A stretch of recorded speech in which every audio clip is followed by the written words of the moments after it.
It is time to have a serious conversation about Xander Bogaerts, which we are prepared to have. We've had like Welcome to the 7 wrap-up serious show. conversations about Xander Bogaerts. Yeah, and I this love year. so the Padres get shut out 1-0, and I love already on social media. I'm seeing people like, when are people gonna recognize what's going on with Xander Bogaerts? I'm like, do you know who we are? Are you guys gonna bring up Xander? Have you like? Am I new here? Like, are we? What world are we living in? All right, make your way in. And by the way, like if you're a Padres fan, as people get here live and on replay, like you got to be here on nights like tonight too, right? Because there's been a lot of good nights, so we got to be here on nights like tonight too. So tell people that we're live. It's a Friday night. We're talking about the Padres who are shut out at home by Tampa, who's won 3 straight games, and the Padres now will try to avoid losing a series when they play on Saturday, game 2. So subscribe.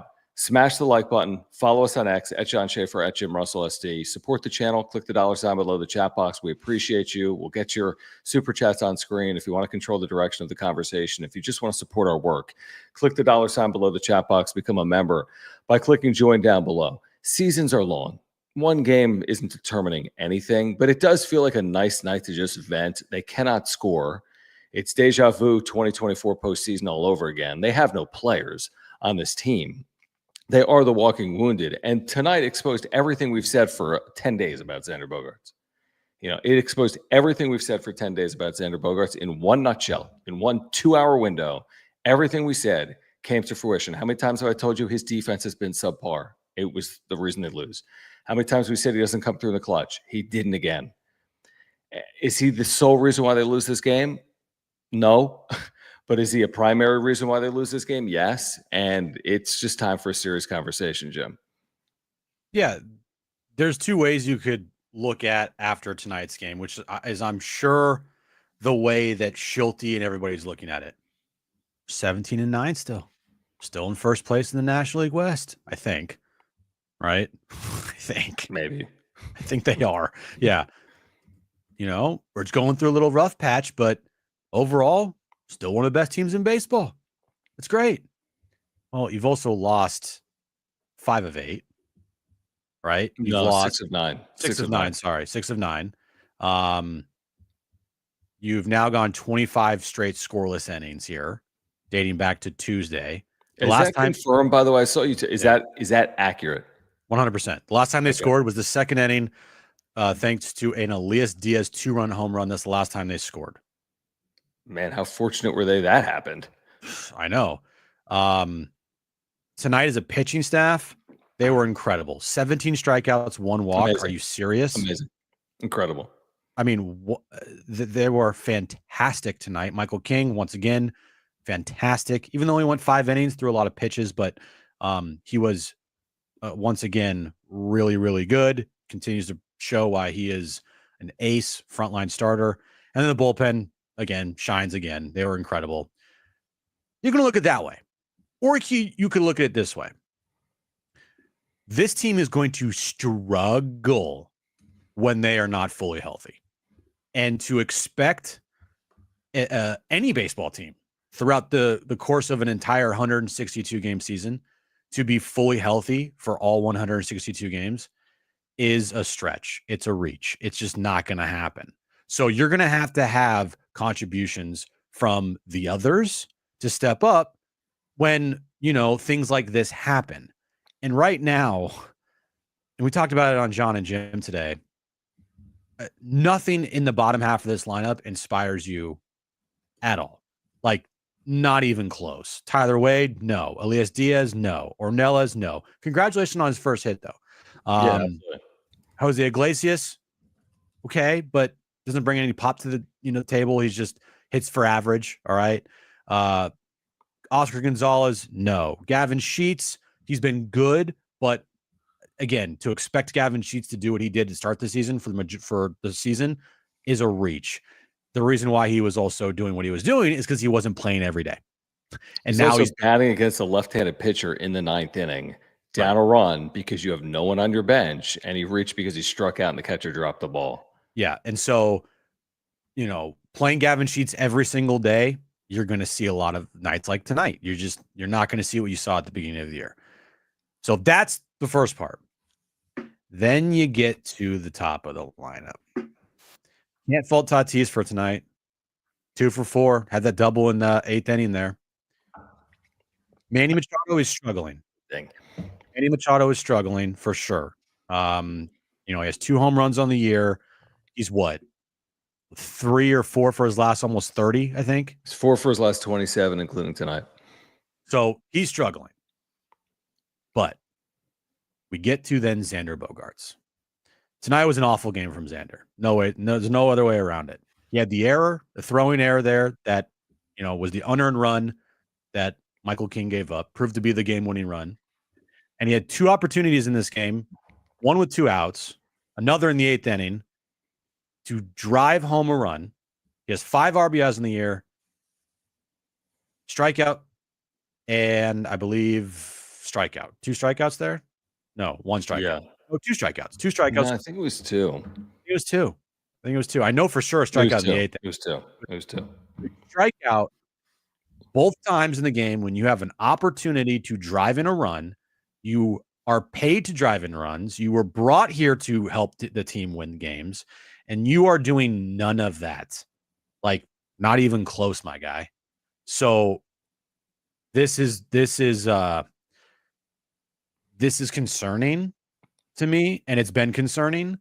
And at some point, if he does not turn it around, if he does not put together a hot May, and he does not put together a good season, more importantly, bigger picture, then the conversations, and Kevin even has told us multiple times, the conversations of the future of Xander Bogaerts in a Padres uniform will be discussed heavily. Yeah, I mean, we're a long way. We are. Either fortunately or unfortunately, depending on how you look at it. I mean, just reasonably speaking, we're a long way from it because it's not going to happen in the midst of the 2025 season, barring a complete haywire. Nothing goes right all year. But yeah, you're talking about the end of 2025. That's why I mentioned if he does not have a good season. No, I know, yeah. but which is fine, and I'm honestly excited to entertain that conversation at the end of 2025. But I'm also excited to see this team perform in 2025, and they're going to need him to a larger extent than what he's done to this point. Now, yes, they don't have Luis Arraez, and we'll get to these super chats in a moment. Guys, if you're here, subscribe, and thank you for your support. Click the $ below the chat box. We'll get to all of them. Yes, they don't have Luis Arraez. Their offense is anemic. Yes, they don't have Jackson Merrill. Most teams can't survive being without 2 core pieces like that. Jake Cronenworth had gotten off to a good start in 12 games as well. Manny is struggling, to your point. Xander has done nothing all year, although the numbers look better than he's actually played. I mean, he's played worse than the numbers would suggest. And then Toddy, I won't say anything. I won't be critical of Fernando Tatis Jr. for weeks because he's carried this team and he's been an MVP candidate to this point. It's just that the Xander stuff, listen, we're 26 games into the year, to your point. They're 17-9. They're tied for first place, but there's 3 teams within a half game of each other.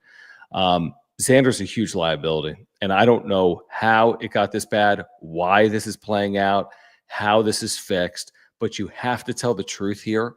And if other people aren't going to say it, we'll just continue hammering away on this. It is just so disappointing. This is as bad as it gets from a contract perspective in Major League Baseball. I mean, this is such a bad albatross contract. I don't see how it can be salvaged. I just don't see how the contract can be salvaged. And I hope to be proven wrong. And there'll be better nights than tonight for Xander Bogaerts. I promise you that. But this contract is such an outlier and will weigh so heavily on this franchise that you just hope it doesn't do them in because of how bad of a deal that this is. Oh, 100%.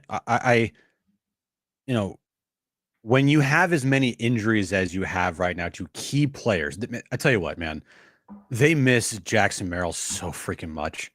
I mean, I think they miss Arraez just as much, if not more, because he's always on base. Yeah, they miss everybody. All right, they miss everybody. But I just think that Jackson Merrill brings that grit to that lineup that it's missing right now. It's not looked the same. At bats have not looked the same. And again, it's one person, and it's just one person. But still, I just think the mentality that he brings to the game, to his at bats, I think the rest of the lineup just feeds off of it. So that's the first part of it. I get it. But when guys are out, others are going to have to step up. And if we're sitting here being like, can't believe Oscar Gonzalez went 0 for tonight. Can't believe Gavin Sheets went 0 for 4 tonight. Those dudes, those guys are making as much as Xander's makes in like a month, if less. Xander's the guy. All right. Xander is the guy that is getting paid to step up when others are out. And hell, he's supposed to be paid, or he's supposed to be doing things even when guys are in the lineup that, you know, is still making him produce. So the thing with Xander is he's had opportunities, and tonight was a perfect example of that. You have another opportunity with, you know, 3 key players out of your lineup, and you don't come through. And you not only don't you come through, you make an error, you strike out both times with runners in scoring position, and, you know, end up losing the game 1-0. So it's very frustrating to watch, even though they're 17-9. It is very frustrating to watch when Xander Bogaerts is put in a position, or at least he's up in a position where he has an opportunity to produce. More often than not, he has not produced for this team. And I continue to say it. They win in spite of him, not because of him.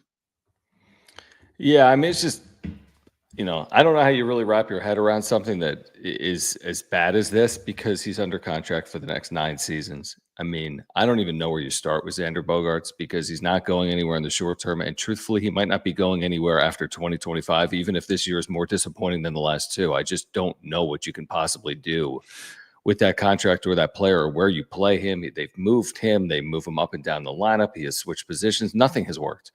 Nothing has worked for Xander Bogaerts. And the Padres lose 1-0. The good news is they are 17-9. The good news is they will get healthier. But the bad news is this looked bad tonight at Petco Park. Really the first time they've looked like this all year. Yeah. Their first loss that wasn't in extra innings at home this year. They're Right. 12-2 now at home. Yeah. STSU Man 1, thank you. For the first super of the night, he says, Padres need to offer a contract extension to Arise. His absence is glaring. He's been the offensive spark plug to this team ever since he joined the Padres. I mean, he's been out, 5 games with Sunday? And their offense has been horrific over those 5 games. I don't even know how many runs they've scored. 6 runs in the last 4 games isn't very good. No. So, I mean, it's such a small sample size, but I mean, Luis Ariz, we've sung that for a long time. I mean, he has value, even if some of the inside the numbers and some of the sabermetrics would tell you his value is limited because he only hits and he doesn't hit for power and he doesn't have a high on base percentage. Luis Ariz has value. There's no question about that. Well, they can't give Luis Ariz a contract extension because they have a bunch of money tied up into Xander Bogaerts, who right now is like a walking failure at the plate. I don't know how else to put it. The guy, he doesn't scream confidence when he's at the dish, right? Like, you, as a fan, is anybody confident when Xander Bogaerts is at the plate? No, you're not. You expect the worst and you hope for the best with Xander, and that's not how it should be for a guy that's making as much money as he's making. Like, this is it's I think it's one mental thing too now.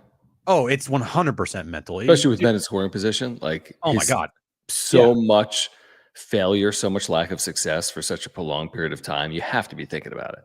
Like, you have to be pressing. I got to come through here. Yep. Failing time and time again. What's he hit with men in scoring position, including tonight? We'll look it up. But he has hit. You ready for this? Scoring position. Now it should be lower. Like, he had a hit in Detroit. The run didn't score.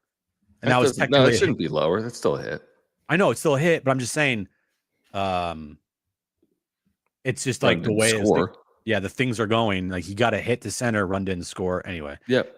He's hitting 182 with a 572 OPS. In how many ABs or plate 22 at bats. So he's 4 for 22. Not the world's largest sample size. It could change with a 2-for-2 night, but until I see that, I don't know if I'm going to expect that.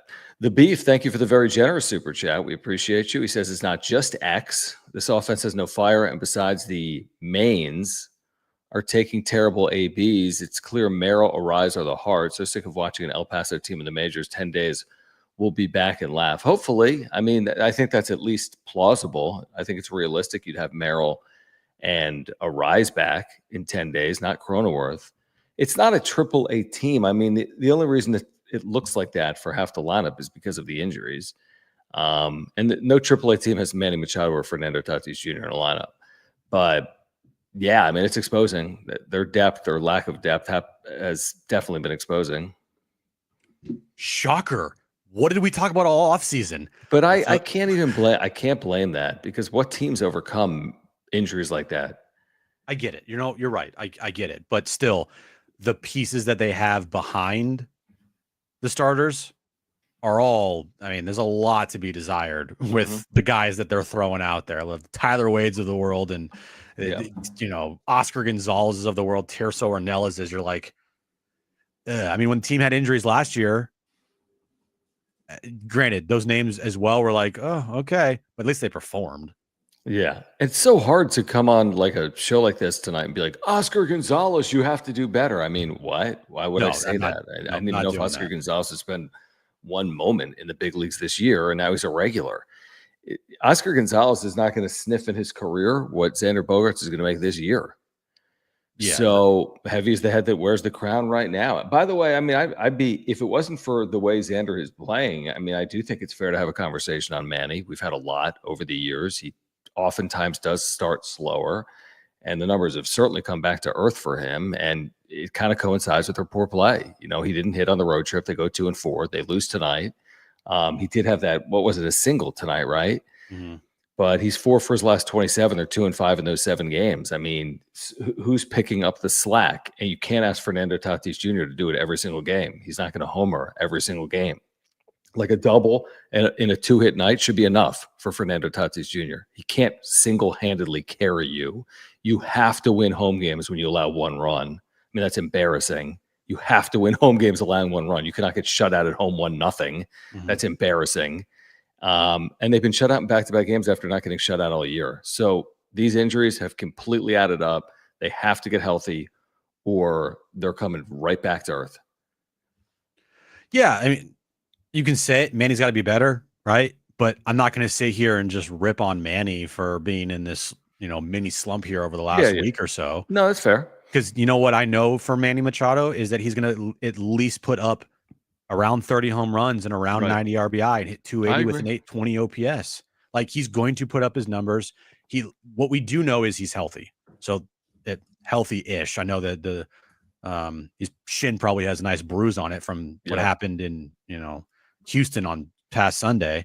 Yep. But overall, like, it's really hard for me to sit here, and coming from me, right? I've said some things about Manny in the past where I'm not going to sit here and be like, spend my time bashing Manny when he does produce and when I know he's going to produce and he's going to get red hot, and the team will play well when he gets red hot. It's just rinse and repeat every single year.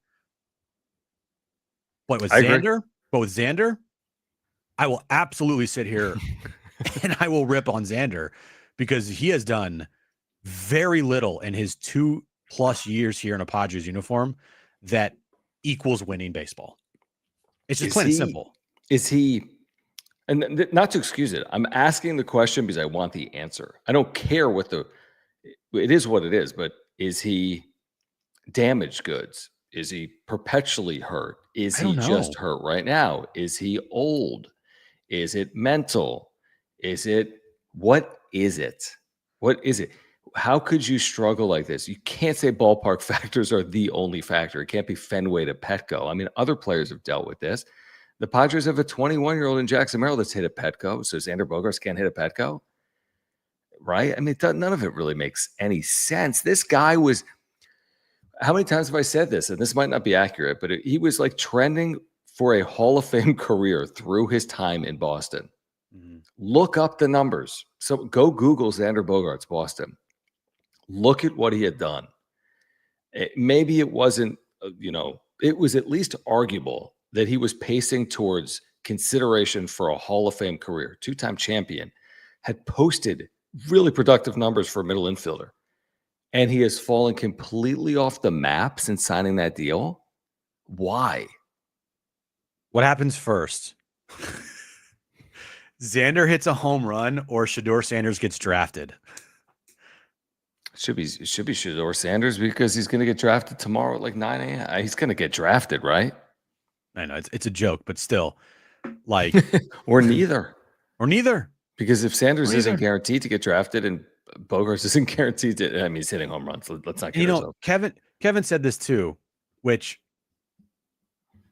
I don't know if I can get on. Like, he goes, if Xander was a $12 to $15 million a year player instead of a $26 million a year player with the 11-year, $280 million contract, would we still be talking about Xander the way we're talking about him now?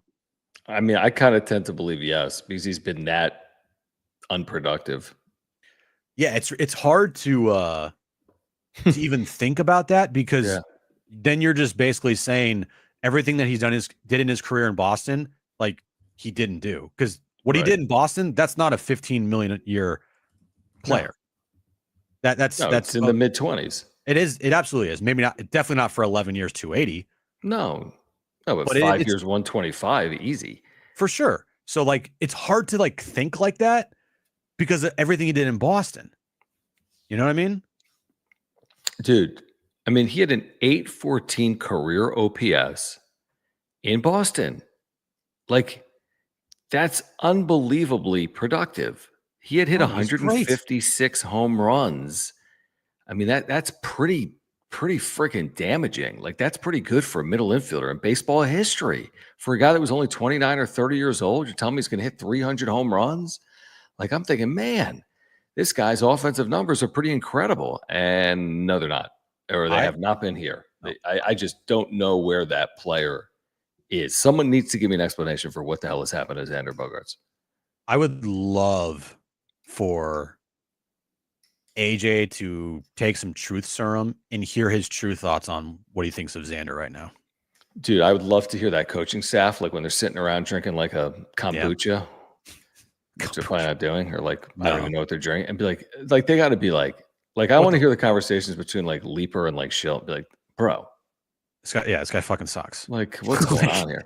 HBBBV, thank you, man, for the super. It says X and Merrill's contracts need to flip flop ASAP. You know, it's kind of interesting. They both have 9 years remaining on those deals. Well, Merrill has 9 after this year, but that's interesting. They both have 9 years, and one of those guys is getting twice as much as the other, Jim.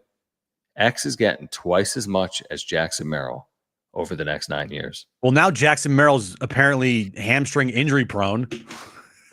Yeah, we'll get into that tonight. We can get into that tonight as well, because there's a lot there. And these injuries that were supposed to be, you know, 1 day and then 10 day and then 2 weeks have turned into month-long injuries, which is really concerning as well. I'm very fascinated if Xander does not have a good season. I'm very fascinated the direction that they go, because 3 years in, and it's not like he's 26. No, he's old. Like, what are you going to do? He's not good defensively at short. He has no range. He's made some awful errors this season. He can't hit with runners in scoring position. He has no pop whatsoever. He does not come through in the clutch. They don't win. He's not a reason why they win games. I'm very fascinated if he does not have a good season, and I hope he has a good season, because it sucks to talk about this. He's not going to. I know. I mean, I hate to say that too, and if I'm wrong, I'm wrong. I know. But I'm like, I mean, it's 26 games. It doesn't make a year, but it's not 26 games to me, because I watched it in 2023 and 24, and people are going to tell me, John, 2023's numbers were good. No, they weren't. Watch back the season. It's all September when they were 17 games under 500. So I don't know how to equate that. I'm not going to count that. I just completely discount that, truthfully. By the way, after this year, he's owed $203.6 million. After this year, he's owed $203.6 million. They don't have any options. They don't have any options with Xander Bogaerts. JD's third, thank you. We need to give Xander standing ovations every at bat until he gets going. It worked for Trey Turner. Standing O every at bat, unfinished business. It's been done. It was creative. It worked.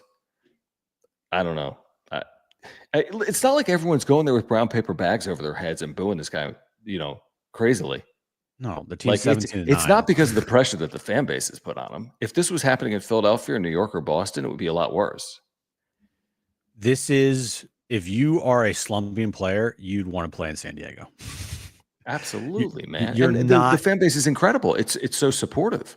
Oh my God, you are not going to get the attacks and the criticism that you would get if you played in Philly or if you were in New York.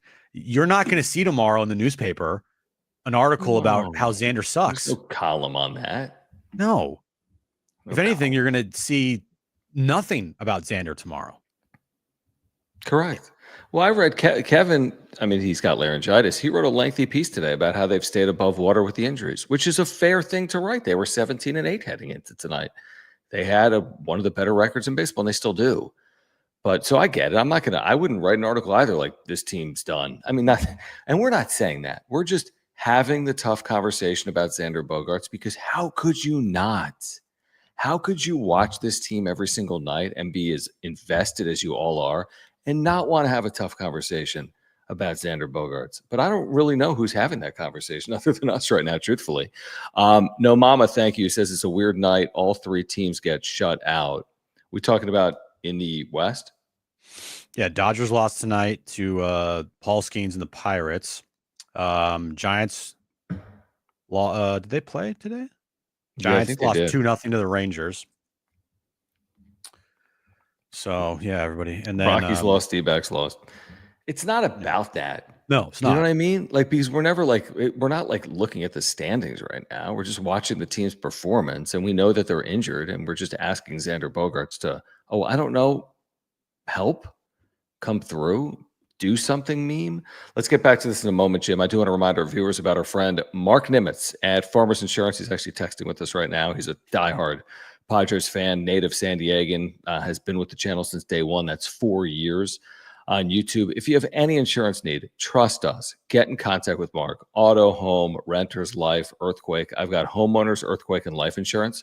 Through Mark, you can as well. He's a great insurance agent. He's going to save you money, and then he's going to save you time if you ever need him. He's always going to be there for you. He's got great service and communication. Get free quotes online by clicking the link in the description down below or call Mark.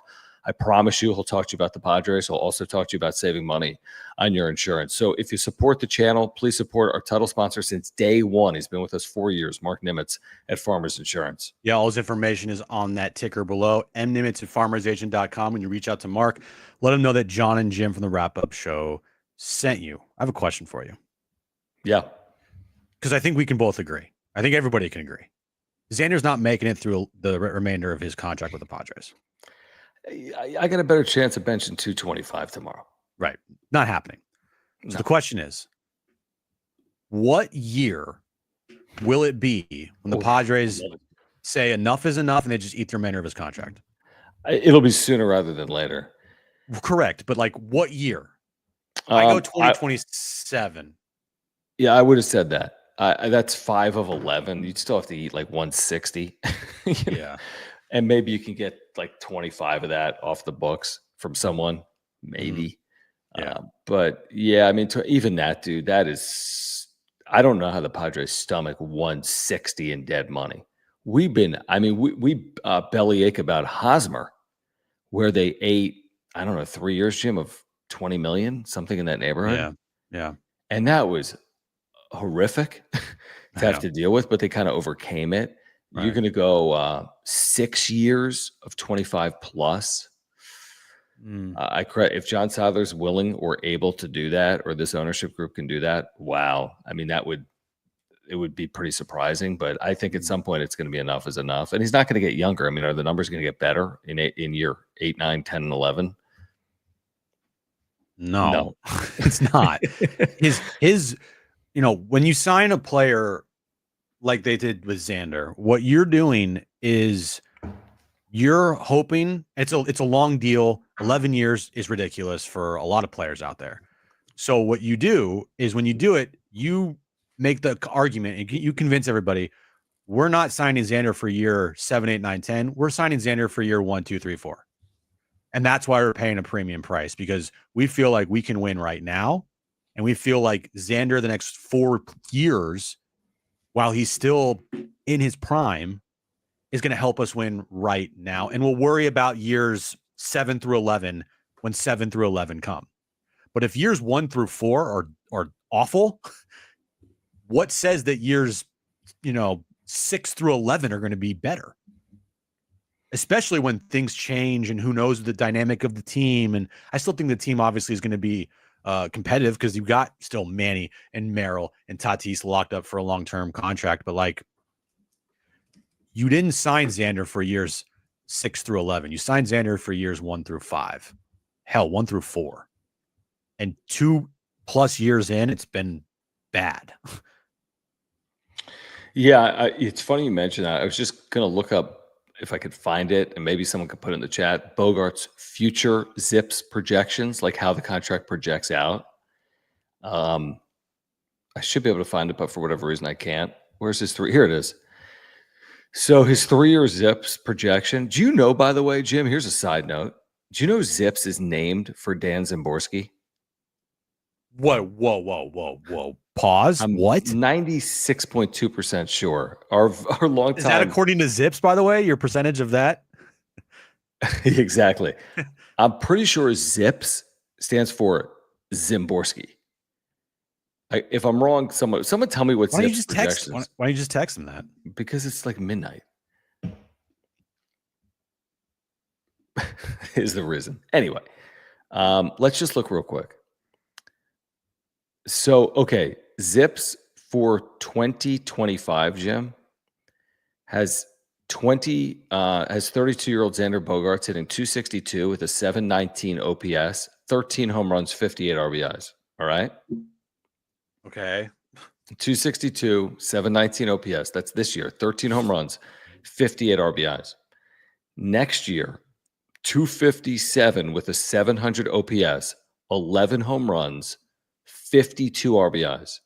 2027, 254 with a 694 OPS, 10 home runs, 51 RBIs. Those are years that? 3. That's 27. That's year 5. That's my answer. There, and after that, they don't project it out because he'll be like on AARP at that point. Or I don't know where he's going to be in the major leagues.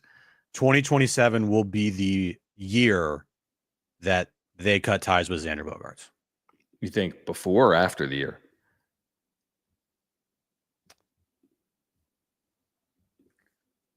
I'm gonna say after. After 2027. That'd be 5 years into an 11-year deal. Like KC says, we'll get to these supers in a moment. Guys, if you're here, please subscribe. You're on content for you, and thank you for the super chats. We'll get to all of them. We appreciate your support of the channel. KC says trade him before 2027 then. How? Got full no trade, I believe. But let's say he didn't. Let's say he had a sign on his back that said, I would like to play for the other 29 teams. How? All right, real quick. I just want to say this because Padres bloggers in the chat. What's up, Padres blogger? What's up, man? If you've lost Padres blogger, then you freaking lost the fan base. You're done. All right. If you lost that's great the support of Padres blogger, Mark, what up? What's up, man? That's not good. All right, this is not good. Let's go. It's not good. Just saying that. Thanks for joining. I love Mark's Let's Go. That's I love Mark's Let's Go. Me too. HBBBV, thank you, dude. He says you'll see Max Muncy get cursed at. San Diego fans are classy. I did see that. That was in Chicago, right? You saw that.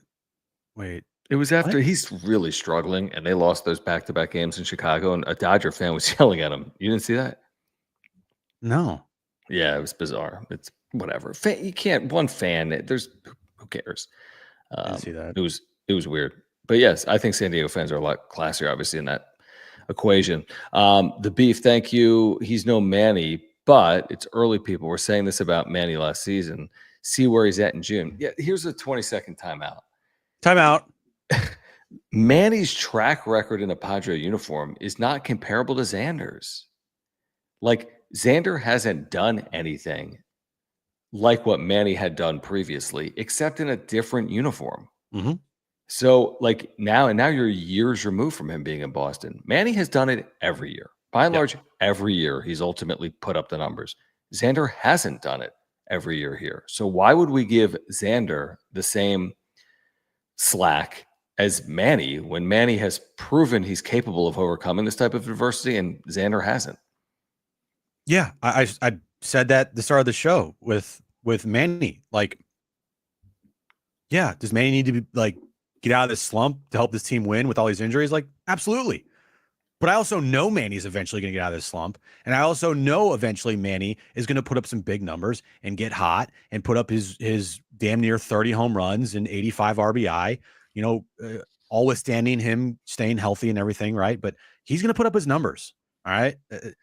Xander, I don't know what the hell you're going to get with Xander. I literally do not know what this team is going to get from Xander Bogaerts. And Manny has proven year after year that he is going to put up numbers, and when he does, he will help the team win.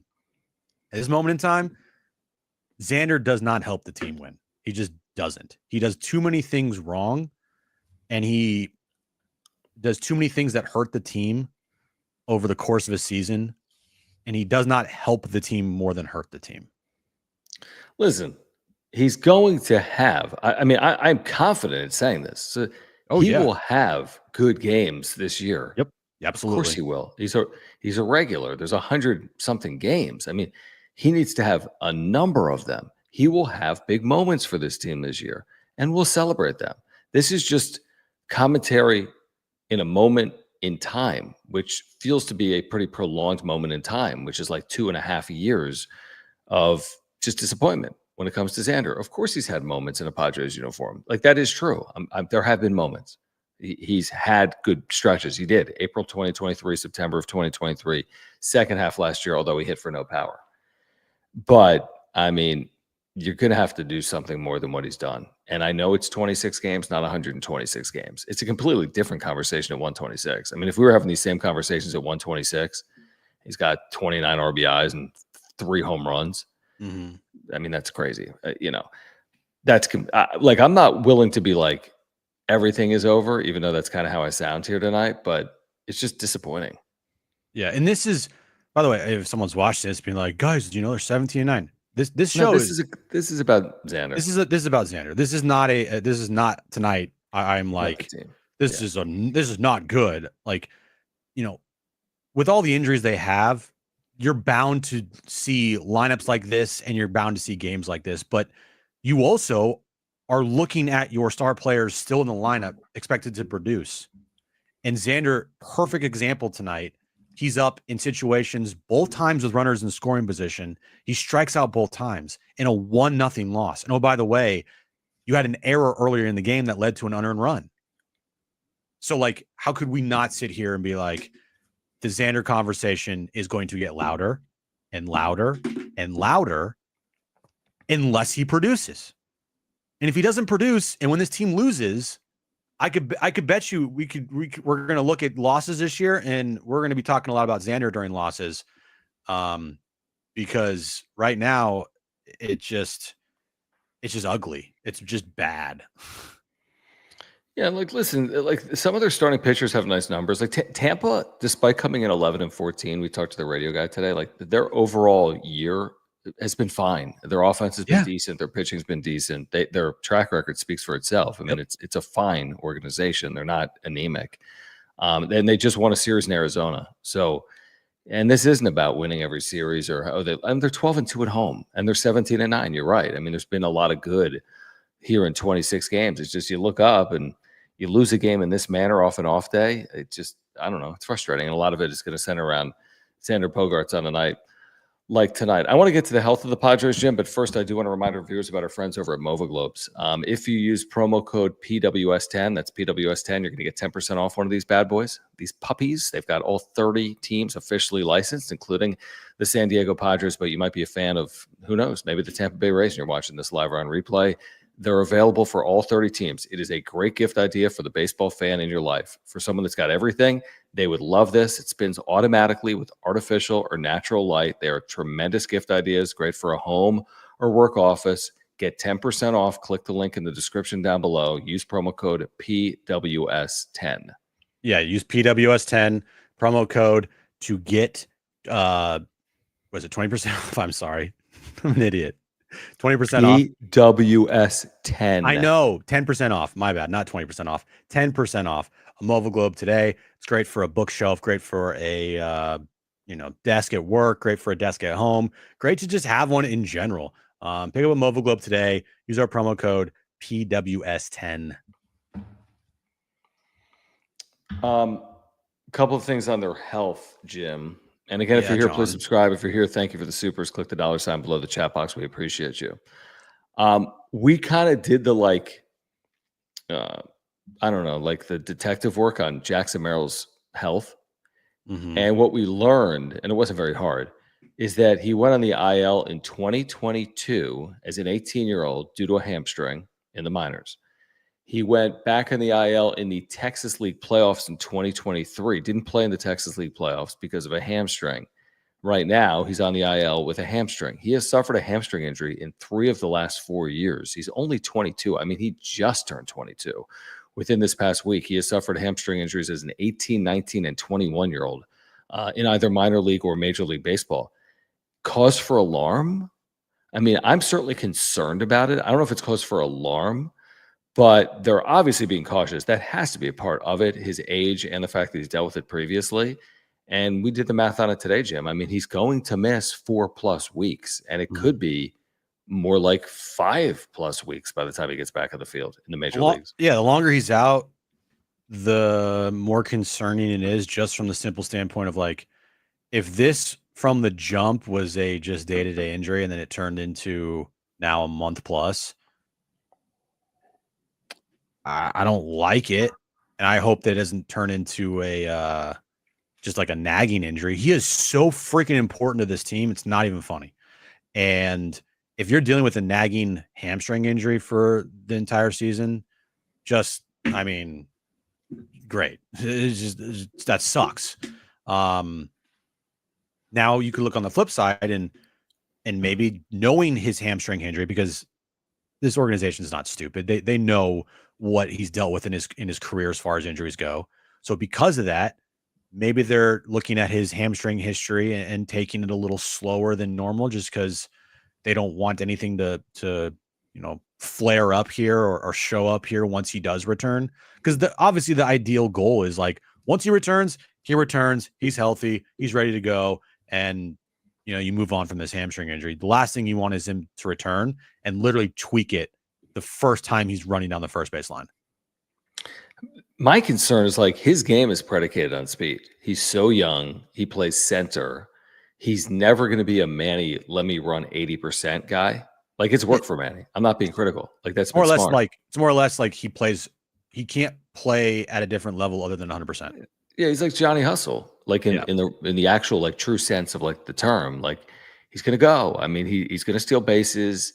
He's going to go first to third. He's going to track down balls. I don't think he's the type of player, a little bit like Tatis, where like, hey, just go easy. Like, that's not the way they're built or wired. And I am concerned. With it, not necessarily in the here and now. Like, okay, it's it's a 20-game injury or whatever it's going to be, but I don't know. Is it going to impact him again in 2025 or beyond? Is he going to look like the exact same player when he comes back after missing a month?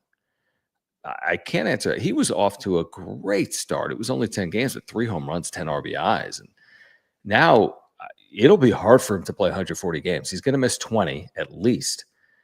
He could miss more than 20 games. I mean, he might play. I don't even know. I mean, we might be lucky to see him on the field 130 times this year. I just don't know. The one thing I'm not going to do is, at this moment in time, doubt Jackson Merrill's ability to come back right away and produce right away. True, but but I think it's a fair question. We haven't seen him have to do it. Right. No, it's a fair question. Toddy has done it. He gets hurt, boom. Right away. Like, first game back, 2 home runs. You're like, okay. With Jackson Merrill, because we haven't seen him come back from an injury, obviously because he's so young, I don't have anything to base this off of. I just don't. So I'm just going to be of the mindset, once Jackson returns and he's back in that lineup, I expect him to be like Jackson Merrill, I don't expect him to be anything other than that. Yeah, that's fair. Because truthfully, like, that's all we've seen. He has gone into slumps, but it's never been a prolonged slump. He's always It's like gotten out of it 3 quickly, games. Yeah. and he just always finds a way to help the team win. No, that's reasonable. I'm not saying that he's going to look like, Xander 180. Bogaerts. No, I'm just saying, like, is he going to be the same player that we saw to start the year when he comes back? Hopefully. Right. I get it. Yeah. Because he was like playing like a top 3 player in the National League for 10 days. He was amazing. JD's third, thank you, man. He says, if we miss playoffs, any changes to the front office or coaching? That's way too They're 17-9 premature. Yeah. I don't think win the series. They go 4-4 their next 8. Xander returns. Yeah, this was about Xander, not about Merrill returns. No, yeah. Tonight's about Xander, not the team. I think that this is because this speaks to the injuries and their depth. If they had to deal with them all year, we'd be concerned. We don't expect them to have to deal with them all year. Like, you're not going to be without Merrill and Arise all year, hopefully. You're not going to be without Cronenworth all year, hopefully. So it's a moment in time. And I hope that I do hope these guys get back very quickly, because seeing this lineup out there on a consistent basis, ooh, yucky. Yeah, I agree with that. And, they have the benefit here of the off days, which is going to impact their rotation positively. They're using just 4 starters until at least May 6th at Yankee Stadium, which means we're going to see more Michael King, more Dylan Cease, more Nick Pivetta. That's good to me. I mean, Michael King's been awesome. That's the part. Awesome. That's the part of tonight that really frustrates you as a Padres fan, is the pitching tonight was fantastic. Amazing. 17 strikeouts, like you said. That's crazy. 27 outs, 17 of them via the strikeout. Michael King didn't go deep into the game, but he was still awesome. And the bullpen, awesome. 17 strikeouts, 1 walk as a pitching staff tonight, and you lose. That's clearly on the offense. And when you look at how they operated tonight, you look at one player, and it's Xander Bogaerts that had opportunities that didn't come through. Right. Here's what we all know. The offense doesn't have to be good with this pitching staff. If this pitching staff is able to stay healthy, you don't have to have a top 10 offense to be good. With their bullpen and this rotation, at least the core of it, with Pivetta, Cease, King, and we'll see about Darvish coming back hopefully within the next 6 weeks or less. You don't have to have an elite offense. That's the thing. They could have won tonight with nothing. I mean, they could have won tonight by just scratching a run or two across the board on a sac fly or a ground out or an error. So, what do we say? What did we say today on John and Jim? We would take the Padres scoring 3 runs today because we thought 3 runs would be enough to win. Yep, and it was. If they scored 3 runs, obviously they would have won easily. Yeah, I mean, they would have won comfortably. And we also said we don't envision the Padres having a 7-run scoring game this homestand. Exactly. Because we know Merrill's out. We know Arise. Well, Arise could be back on Tuesday, although we're not sure. We didn't envision them. Of course, they could score 7 runs in any inning. I mean, it's baseball. Things can happen. It's predicated on the opposing pitcher, too. He could hit guys and walk guys, and there can be errors and infield hits. But I think they're going to have to win low-scoring games a lot this year, just in general with this pitching staff. And I think over the next 4 or 5 or 6 games, they have to win games 2-0, 3-1. That's got to be the formula to win. Yeah, especially at this moment in time, it's imperative that you put up at least 3 runs. Hell, can you get 4 across the board? I mean, but 3 runs, like, with the way that they have pitched, especially at home. How many shutouts do they have this year? 7? How many have been at home? Like 5? Probably like all of them. I mean, they've only allowed, including tonight, Jim, 20 runs at home in 14 games. Yeah, I know. I know. There's teams that have allowed 20 runs in a game. Maybe not this year, but you get my point. Yeah, the totality of what they've done at home, could not have asked for anything better. 12-2, could not have asked for anything better. Right? Perfect.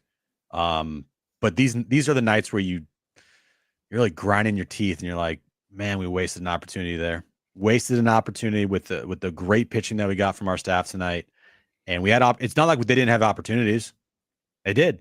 And they squandered them both times. Well, 0 for 3 with runners in scoring position.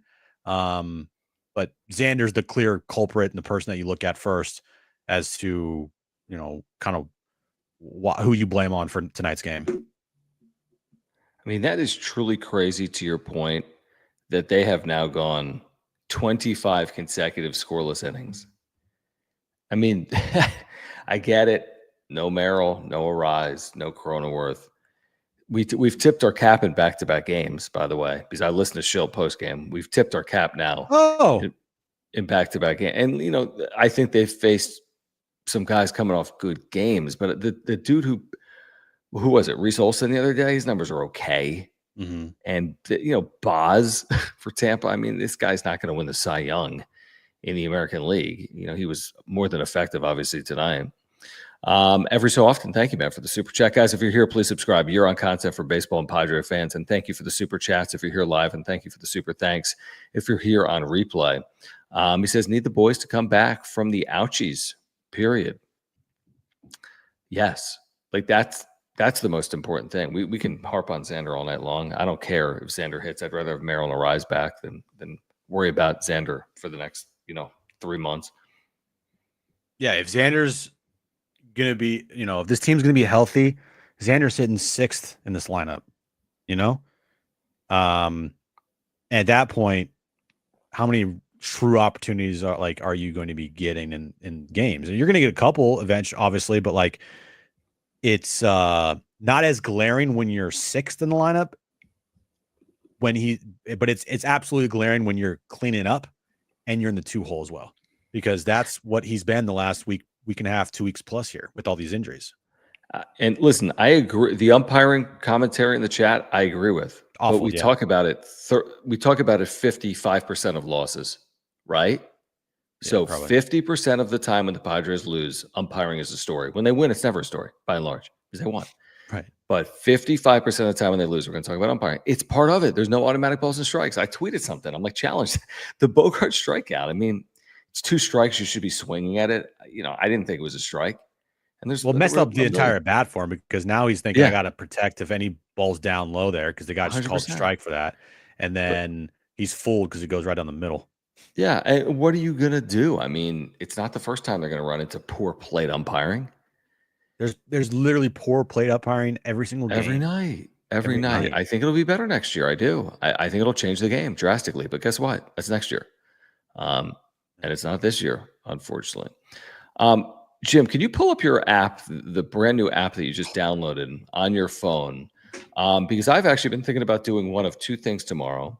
As you pull up that app, I've been thinking about doing one of 2 things, and that's either going to the Padres game at Petco or potentially going to see SDFC at Snapdragon Stadium. And you can do that with our brand new partners here on the Wrap-Up Show, our friends over at SeatGeek, all right? Here's the deal, all right? You see the app right now on your phone.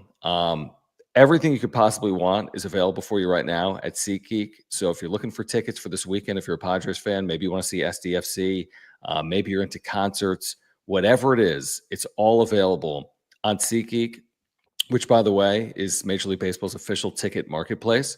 But here's the deal. For our viewers, you can use promo code PODSWRAP, right? That's our promo code, PODSWRAP. You get $20 off tickets at SeatGeek. That's $20 off your first purchase with promo code PODSWRAP, PADSWRAP. Make sure to click the link in the description to download the app, and you'll have the code automatically added to your account so you can use it later. So we thank you, SeatGeek, for that. But $20 off, like you think about that, Jim. Let's say you're picking up a couple of tickets for tomorrow to the Padres game at like 40 or 50 bucks each. You take $20 off. I mean, that's kind of a big deal. You could save 20 or 30% on tickets for tomorrow to the Padres game. There's the promo code. Maybe you're going to SDFC. I saw tickets up there for SDFC tomorrow for $26. Buy 2 tickets, $50, take $20 off. You're getting a pair of tickets to see SDFC at Snapdragon Stadium for like $30. Or maybe you're going to see the Padres tomorrow, getting a pair of tickets, and with the $20 off, you're getting tickets for like pair of tickets, $60, $80. I mean, it's a pretty good deal. So we appreciate the support of PODSWRAP, or excuse me, of SeatGeek. Use that promo code PODSWRAP and get $20 off. The great thing about SeatGeek, it's MLB's official ticket marketplace.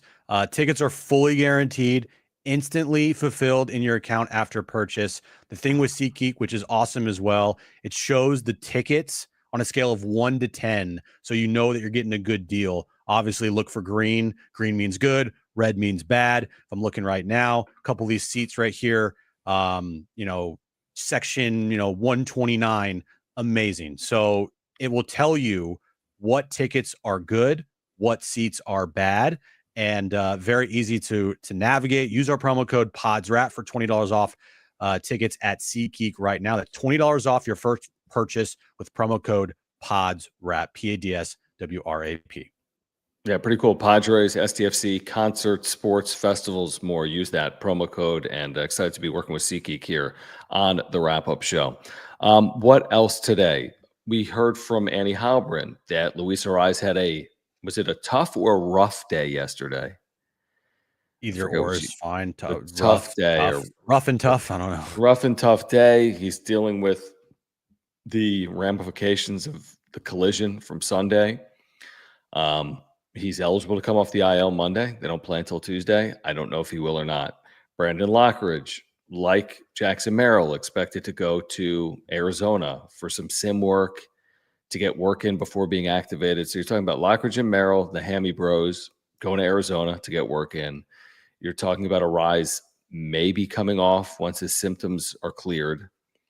Cronenworth is mid-May per Kevin AC. Yu Darvish is at the earliest late May per Kevin. I have no idea an update on Brian Hoeing. So I mean they're dealing with a lot. I think we had Neil Solondz on today. He said they've got 9 players on the IL, the Rays. Well, the Padres have I think 8 of their 26-man roster, so it's pretty similar. And Yu Darvish, yeah, I think it's positive news throwing a bullpen this weekend, so that's good. But the main guys that I'm looking at is more in the lineup than the pitching side, because their offense, when these guys are in the lineup and Xander and Manny aren't producing, the offense is anemic. Obviously, they've gone 25 straight scoreless innings right now. So that's crazy.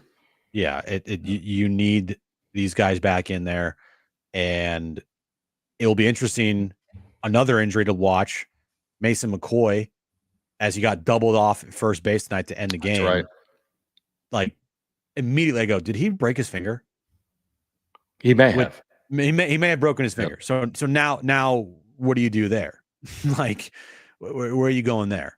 Mason McCoy is going to give you nothing at the plate, but at least defensively he's good. So I don't know where they go if Mason McCoy has to miss some time here as well, because they're already running thin and they're going to like their third options now, whoever else is in the minors. Yeah, I was just kind of looking ahead because you mentioned I was wondering if they're going to face Skeens. It looks like they'll miss him in Pittsburgh. Skeens is on track to pitch the final game of a series against the Cubs. He pitched tonight, so he would have a full, I think, actually 5 days off because of an off day to pitch next Thursday. And then they would miss him next weekend in Pittsburgh, PA. But yeah, the reason I bring that up is like, yeah, they've gone 25 consecutive scoreless innings and they're not facing, top flight elite pitching, I wouldn't say at this point. Like the pitchers that just carved them up the last 2 days are not going to be front runners for American League Cy Young Awards. So yeah, I mean, the Mason McCoy thing is whatever, but it's a little bit of like insult to injury. And we made this point, I think, today on John and Jim. Like we keep all forecasting, Merrill is going to come back and Ariz is going to come back and Cronenworth is going to come back. But how do we know they're not going to be dealing with injuries throughout? It's professional sports. And they've been dealing with injuries, unfortunately.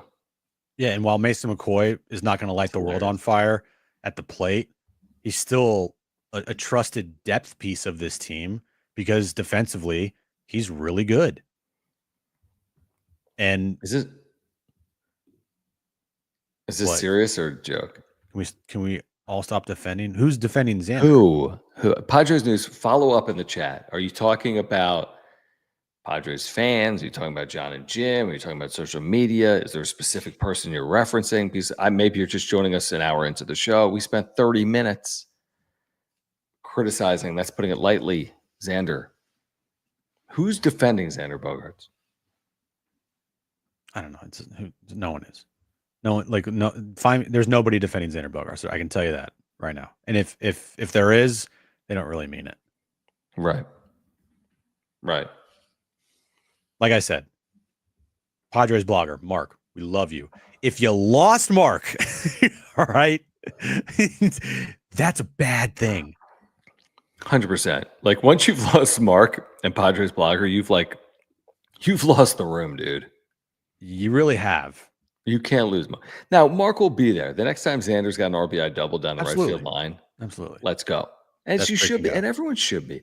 It is, You and I want know, Xander to do well. yeah, we I, want him to do well. I'm not I saying go boo him. no, I I think think we were at his introductory press conference. I think he's a very likable player. I think he's very likable personality. I just don't like the way he's played. now I do have a theory. Did I ruin Xander's career in a Padres uniform? By showing up at his press conference and By the back ruining of your head. his press conference. Was it me? Am I the problem? Yes, you are. Yeah, again, like the whole purpose of the wrap-up show is to provide the necessary like critique. That's why people are here. We're giving it to you truthfully. You're not gonna, as we always say, you're not going to always get what's actually true. That's what we try to provide. Some people don't like to hear it, Jim. We've seen a lot of that over the years. They don't like the truth. Right? That's happened a lot over the years. They don't like to hear the truth. Some people don't like looking in the mirror. Like sometimes you just got to admit you got to lose 5 pounds, dude. You know, like sometimes you don't see it, but other people see it. So we're here to provide like what we feel is a fair critique. We're not coming on here and be like, why are they all partying at night? No, it's about on-field criticism. If a guy's 3 for his last 27, he's 3 for 27. If you have 5 RBIs 26 games into the year and no home runs and are the reason why you lost this game, then it should be discussed. Like not once have we ever criticized the character of Xander Bogaerts, because the character of Xander Bogaerts is through the roof. We've talked to people in Boston. This dude is beloved in Boston. This guy has, I mean, everything you want as far as as character goes that you want in a baseball player. He's stand up-ish. Is that even a thing? Yeah, Not stand, that's fine. not yeah. He always speaks to the media. He is just easy to talk to, and all of that. Like, does a lot of great things in the community, but we're not talking about that. We're talking about what he does on the field, in between the white lines. And in between the white lines, he's not good. It's just, I'm sorry. Like, when you're getting paid that much money, if I was paid $26 million, again, anybody could criticize me. I don't care. But also you're playing a sport where, you go out there and if you don't perform, you will be criticized. That's just Padres. I completely agree, and that's fair game, man. Public figures making that kind of money, it's just par for the course. It's part of it. Everyone understands it. I mean, look at what Shador Sanders is dealing with. He's not. I mean, everyone deals. It's just part of it, man. Look at what LeBron James, like one of the best players in the history of sport. Look what he deals with. It's just part of it. Padres news following up. Thank you, man, for the super. Says, I guess he's saying in general, but I'm glad you are the only podcast calling him out, unlike the Padres talking heads.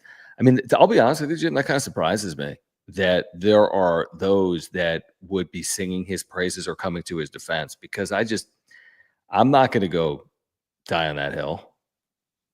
No, I'm going to need to see it for like a prolonged stretch from Xander, because I know what I'm going to see the second he has, and you know it too, second he has a big game where he goes 2 for 4 with a home run and an RBI double. Apologize to Xander. Yep. Okay. No, I mean, this is like you're going to have to prove it to us, Yep. Yeah. And that includes truthfully. That includes the postseason. Yeah. Yeah. And you're right. I see this in the chat. Like, yeah, there's certain, media people in town that aren't going to go to the lengths of what we do as far as criticizing a player when criticism is deserved, because they're just not going to do it. Right. They're not going to do it. They have relationships to uphold, and for whatever reason, they're just scared. Probably. I don't know. This is why we have a show. This is why we have a show. Exactly. 2 shows. This show, 2 to 6. Yeah. John and Jim. We tell you when they do great, and we tell you when they're not good. When they were 14-3, you didn't hear us say one negative thing for 17 straight games.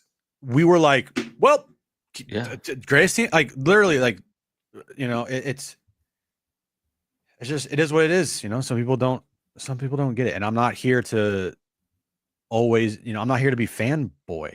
Like, yeah, do I want the Padres to win every single game? Absolutely. Do I root for the Padres to win every game? Absolutely. But if they don't win, and it looks like tonight, guess what? You're going to hear about it. Like JD's third, I love you, man. I do. You are a loyal supporter. I think you're off mark on this. Manny's been worse than Xander this season so far. Real talk. Both contracts won't age well. It is what it is. What are you going to do? Emoji or whatever. Shrug emoji. Yeah, like, no, I get the shrug emoji. Listen, do I think Manny can play better than he has? I do. I do think Manny can play better than he has, especially here over the last 7 games. At the plate. I do not think he's been worse than Xander. In fact, I can't even argue that. Now, he makes an interesting point in the contracts, but that's not a conversation for today about Manny because he's living up to it in real time, where Xander isn't. But I don't think today's a good day to have a conversation about Manny's contract. I think today is a good day to have a conversation about Xander's contract. Manny, defensively alone, has been phenomenal this year. Yeah, he has. You're right. Xander has defensively been average to below average defensively. And at the plate, can't even compare what Xander's done this year to what Manny's done. Yeah, Manny's in a little bit of a slump. He's 4 for his last 27, like you said, I think. Yeah, he is 4 for 27. Okay, 4 for 27. The grand scheme of things in a whole entire season, you're going 4 for 27 for sure. But he also has 2 home runs on the year. Yeah, that number, obviously, you'd like to see that higher. And guess what? It is going to get higher. Yeah. It just is. So no, Manny has not been worse than Xander this year. Manny has been infinitely better than Xander this year by a wide margin. It's not even close. Yeah, I agree. And to your point, at the end of the year, what on earth are the odds Manny Machado has only hit 14 home runs and driven in 59? In a full season? Low. In a full season. Yeah. It's not happening. He's going to get there. He just wills his way there. I don't know if he'll be able to do it in year 10 of the deal, but right now he can will his way there, where I don't have faith that Xander can get anywhere near the offensive production of Manny Machado. I just don't. I just do not at all have that faith. Guys, our friends at Underdog Fantasy, use promo code PODSWRAP, PADSWRAP. Get a free gimme pick. What's a free gimme pick? It's like Donovan Mitchell, as opposed to this saying higher or lower than 25.5 points. It's going to say higher or lower than a half point.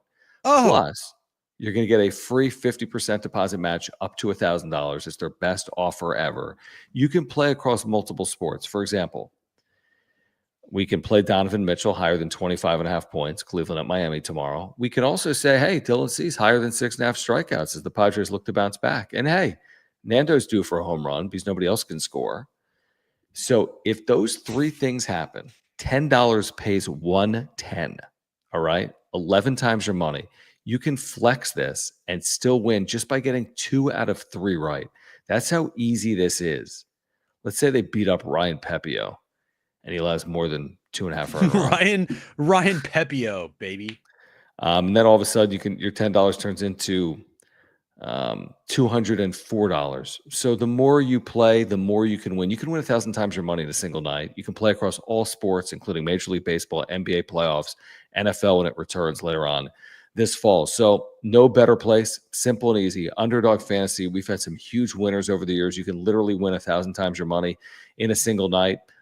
Use the promo code PODSWRAP. Get the 50% deposit match up to $1,000 plus the free gimme pick by clicking that link in the description down below or scanning the QR code. Yep, as John just said, scan the QR code right there. When you download the Underdog Fantasy app, use our promo code PODSWRAP, PADSWRAP, and then start playing and use your free gimme picks and win some money right away. Can we get some subs here? We're at 8347. If you're with us live or on replay, can we get to 8350? If you have not subscribed to this channel, please do that.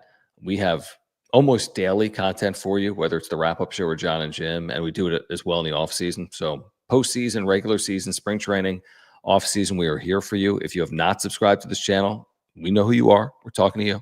Please subscribe, all right? We have year-round content for you. Would love to get to 8350 with your help. Just 3 subscribers away from 8,350. What are you laughing at? Thanks, Luis. Thanks, buddy. Oh man, Are you all right? I just thought it was so funny. I choked on myself. And by the way, Pepio is really good. I think his numbers have been pretty damn good to start the year too. Probably right about that. Yeah, Pepe. Well, actually, he's 1-3 with a 4.82 ERA. So Just kidding. Just kidding. So, I mean, at some point, this scoreless streak's going to end, right? yeah, his last 3 starts: 6 innings, 3 earned runs, 7 strikeouts. He's the Yankees. 6 innings, 6 earned runs, 8 strikeouts against the Red Sox, and then 5 innings, 3 earned runs, 5 strikeouts against the L.A. Angels. Cool moment tonight. Ha-Seong Kim back at Petco Yeah. Park to an ovation, as he should receive. Likable figure over the last half decade, 4 years in San Diego. Appeared in a couple of postseason teams. Got hurt, obviously, last year. No doubt. It's kind of cool to see Ha-Seong Kim. He had a nice little run in San Diego. Yeah. Can't say anything bad about Ha-Seong Kim. I just wish he wasn't hurt last year. But he had some good moments and absolutely a fan favorite for sure. I mean, we have it's so funny. We have I think it was 2022 in the postseason, and it was the Dodgers, and there was a Ha-Seong Kim chant, and I took a video of it and I posted it on our YouTube channel for the wrap-up show. Mm-hmm. That shit gets 1,000 views a week. That's it. I was gonna say that thing's got maybe close to 100,000 views, right? Up until it literally gets views every single week on our channel. It's kind of crazy. I know. That's why we need to post posting shorts of crowd reactions and stuff works for some reason. Well, you need to go to the game, John. That's a part of it. We can just make Ben Fadden give us his videos. Hi, I'm Morgan. Thank you for the super. This is a Sophie's Choice. Would you give up Ethan Salas to offload Xander Bogaerts? I guess I know what you're going to say. I know. I'm doing the same thing. Yes. In a second. I would. In a second. I wouldn't give up Leo DeVries, though. Leo DeVries is untouchable. Ethan Salas is not. No, Ben. Not a chance in hell would we ever pay you. There's no chance in hell we're paying you a dime. You should pay us. You should pay us for being here. And subscribe to the damn channel. Yeah. We're talking to you directly, Ben. Talking to you. We're talking to you. Subscribe to the damn channel or we're freaking banning you.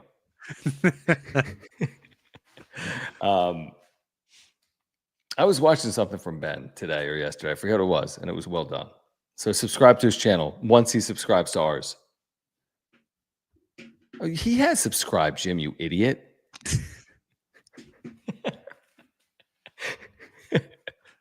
Jim thought you didn't subscribe for some reason. I'm like, yes, he has, dude. Yeah, no, I'm sorry.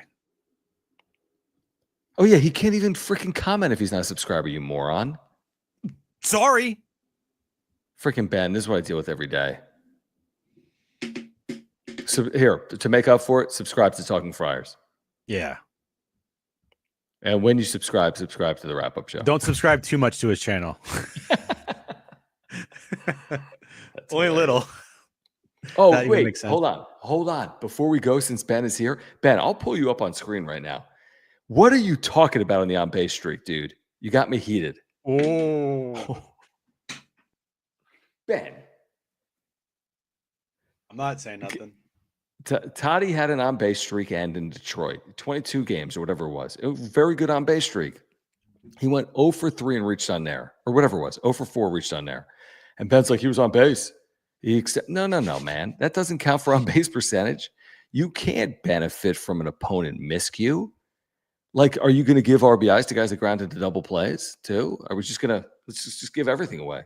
You get a prize. You get a prize. This is professional sports, man. Here we go. Look at this. Oh, here we go. God. John's going to jump to the screen and I'm going to tackle you. I'm going to wring your neck.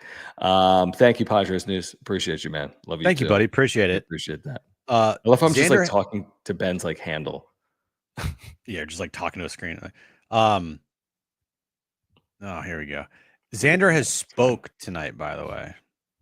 Oh, you got quotes from the article postgame? This is just from Marty, who just posted this. We could play the video if you want. Want to play it? Can you put it up, or do you want me to? You do it. Just go to her Twitter account. Okay. Talk about it for a second. I will. I got. We're not on the radio. We can have dead air. Where's this from? Xander. Yeah, Marty. Just moments ago. Hold on. Xander announces retirement. That's hilarious. Hold on. Give me 1 second, boys and girls. Marty, thank you. Subscribe to Marty's channel because we are. Love me some Marty. Yeah, absolutely. It's Marty. Come on. Yeah. Subscribe. Marty Time TV, right? She's doing a lot of good work there. Yep. Like Ben's doing good work. Like we're doing good work. Everyone's subscribe everywhere. Just subscribe every channel. Yeah, every channel. Is this good, Jim, or no? Hit the little box in the bottom right corner there. Okay. Of Xander, the Xander video. There you go. There you go. My first rodeo. It's tough, man. You know. If they run into some good pitching too, I mean, guys just throwing the ball pretty much wherever they want. I mean, it's especially tonight. You know, also the last start and this guy tonight. I mean, it was tough pitching. You know, it's not easy for them to do that against us. You know, I mean, I think we've proven that, but it definitely brought their A game for sure. You see, what is the margin of error right now when we've got so many guys on the injured list? Yeah, I mean, the wrong score on the ball that I threw away. You know, I mean, I wish I threw a better throw. Maybe the game would have been different. Who knows? But yeah, man, hey, run into some good pitching sometimes, and as I said, sometimes umpires, you know, might call this way or call that way. You know, I mean, but I can speak for the last two starts, last two games. There was some good pitching. You guys went through a lot last year. Mike was referring to that you guys overcame a lot. Can that help you guys pull out of this? Yeah, I mean, we know who we are. I mean, we know the situation that we're in. We know we have guys now, guys that are key pieces to our team. Opportunity for other guys to step up. You know, that's what I always say. And I think guys have been doing a good job. But sometimes when you run into some good ones like these last two games, you know, they probably have the best start of their career. You know, I mean, it's tough for you to be the team that they're doing it against. You know, and as tough as that is, it's still important to remember. Like, it's April. Yeah, it's early, you know, but just sometimes the way it's gonna go, you know, and sometimes I'll leave a couple pitches in the middle, you know, and then we do some damage. But it wasn't a lot thrown over the heart of the plate these last couple of days. You know, I mean, it's not easy for us to go up. Well, we had 2 hits in Detroit the last game. We had, 4 or 5 tonight? I mean, it's not easy for you to do that against us, you know, and if you're able to do that, I mean, it sucks, but just got to kind of tip the cap sometimes, you know. I mean, this guy was throwing pitches around the corner, and I mean, he was on.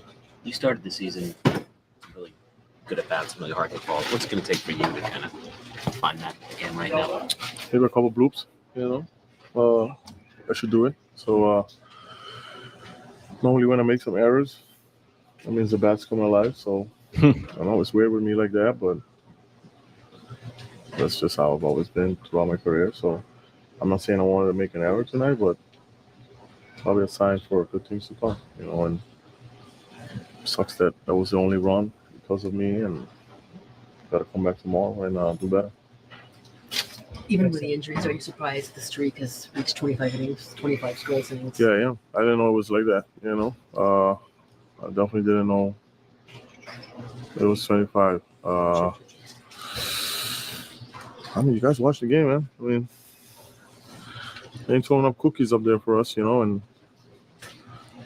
sometimes it's like that, you know, and we're the team on that side that they're doing it against, and just like our pitchers, you know, when they're dominating, that's kind of what we do, you know, and just sucks to be on the offensive side when they're doing that against us. Does it compound things? How did you feel? He is at a complete loss. I respect Xander for speaking, dealing with it. He's at a complete loss for words. And it is interesting for him to be like, if I commit errors, that means I'm going to get my bat going. Let's hope that's true. He's committed a lot of errors this year, and I haven't really seen his bat going. You got to get some bloops, John. I need to see some bloops over the wall. Right. I love from Hi, I'm Morgan said, it's literally Shane Baz. Like, Shane Baz, whatever however you say his name. Like, yeah, did he pitch well tonight? Absolutely. I'm sure he did, yeah. But like, is Xander just gonna tip his cap for the entire year? Like him personally, not team wide. Like him personally, is he just gonna tip his cap the entire year? No, I don't think so. I don't. Like, he'll play better than this, is my guess. And I mean, he's not going to play much worse. I don't think. It could. I mean, he's pretending like he's like, man, it's hard to do that against this lineup. Is it though? Because this not lineup this is lineup. Fernando Tatis Jr. Yeah, this lineup is definitely a lineup that you could do this to. Yeah, this lineup right now, these opposing starters are probably coming in with a little bit of confidence. Like we get Toddy out, we got a chance to have success. And even tonight, Toddy has 2 hits and they had a lot of success. Like, this is bad offense. I mean, 25 innings. We spent a whole offseason talking about 24. So 25 is a lot of innings, guys. 25 is a lot of innings. Xander's last 15 games, 255 with a 328 on base. 353 slug. Obviously, no RBI. Oh, sorry. His last RBI one was RBI. April. It was April 8th. His last RBI was April 8th. 14 strikeouts, 6 walks. Obviously, no home runs. His last 7 games, he's hitting 227. No RBI, no home runs. Obviously, 318 slug, 292 on base percentage. His freaking season, he's slugging lower than his on base percentage. He's slugging 341. Yeah, that's what it seems like. I mean, he's got the doubles. He actually does. I mean, that's been his production. Has been those doubles, but his on base is 343. So he's in, what is he? 6 whatever, 680, 685, 684. Yeah, not good. 790, 688, 684. Those are his OPSs in San Diego. And then the last 4 years in Boston, 833, 863, 866, 939. And to reach his San Diego 3? 790, 688, 684. He was 688 last year? Yeah, in 111 games. Wow. 688. The guy was in the 900s. He had a 307 on base percentage, and he slugged 381. The curious case of Xander Bogaerts. What happened? Someone go find Xander Bogaerts. Because he can't find. I'm listening to him speak there. He's at a loss. He's at a complete loss. Yeah, he's going through it, bro. Yeah, I'm going through it, thinking about him going through it, truthfully.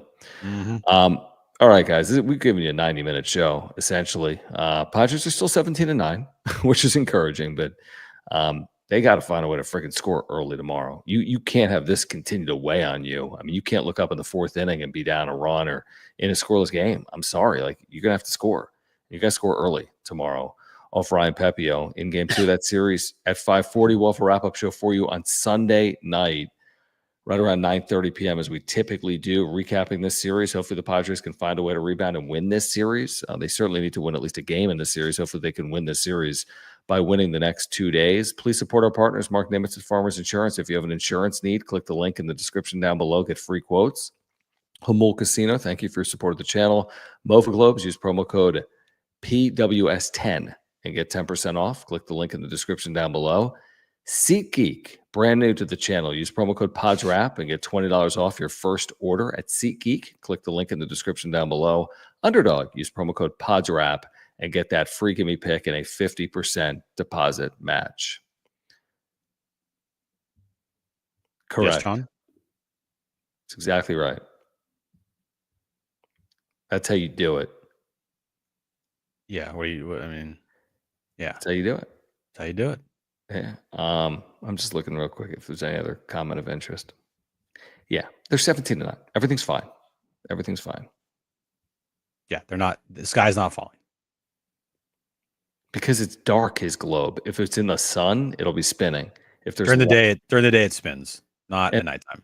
look at it. Look how dark that room is. Look at this. Look how dark it is. It's very dark. It's very dark.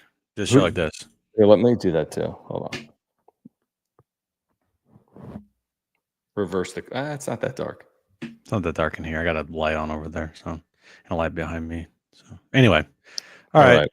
Who do they play tomorrow? A baseball team, I think. Peace. See you Sunday night. Thanks, guys.